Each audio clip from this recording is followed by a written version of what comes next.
Hi guys, तर आज आहे जयेशचा बड्डे. तर जयेशला मी हॅपी बड्डे विश करून त्याला मस्तपैकी औक्षण करून त्याचा आणि मम्मीच्या इकडे मस्त ओवाळून त्याला छान असा आशीर्वाद देऊन निघाले त्याला शाळेत सोडायला. त्याने शूज घातले आणि आम्ही लगेच शाळेत गेलो. बरं, मग तुम्हाला सांगत होतं मग मी असं प्रिपरेशन करू तसं प्रिपरेशन करू बड्डेचं. मी म्हटलं बाळा, जसं बजेट आहे तसं करू. त्यानंतर मी त्यासाठी आहे ना पोलीसचा ड्रेस बघायला गेले. बरं, एवढा शोधला अख्खं पुंडलिकनगर म्हणजे पूर्ण पायाखाली घातलं तरी काही मला सापडला नाही.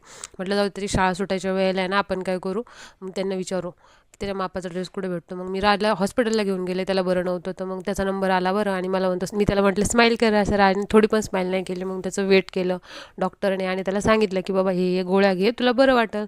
मग तो म्हटला ठीक आहे. आणि त्यानंतर मग मी काय केलं, बँकेत गेले पैसे काढायला, कारण की जयेशच्या बड्डेला माझ्याजवळ पैसे नव्हते. त्यामुळं बँकेत गेले आणि त्यानंतर लगेच जयेशला शॉपवर घेऊन गेले बरं, शाळेतून आणल्यावर.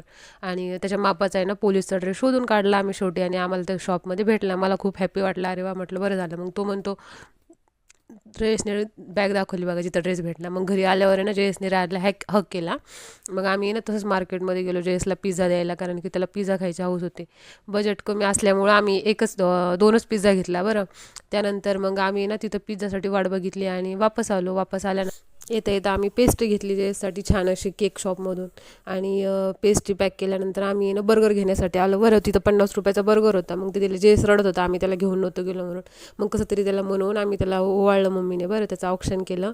त्यानंतर त्याने ती पेस्ट्री कट केली, आम्हाला थोडी थोडी चारली, स्वतः थोडीशी खाल्ली. आणि त्यानंतर त्यांनी बर्गर खाल्ला, आम्ही पिझ्झा खाल्ला. माझी मम्मी म्हटली उगं कशाला पैसे घातले तिथे. मी म्हटलं जाऊ दे मम्मी, आता माझ्याकडून झालं तेवढं करते मी मुलांसाठी. त्यांना हौस वाटते एकदा त्यांना म्हणजे खायला भेटलं पूर्ण, तर मग ते असं हे करणार नाहीत आम्हाला हे नाही ते नाही. त्यानंतर मी पण खाल्ला आवडीने पिझ्झा. गाईज, आपल्याला तुम्हाला हा व्हिडिओ आवडला असेल तर सबस्क्राईब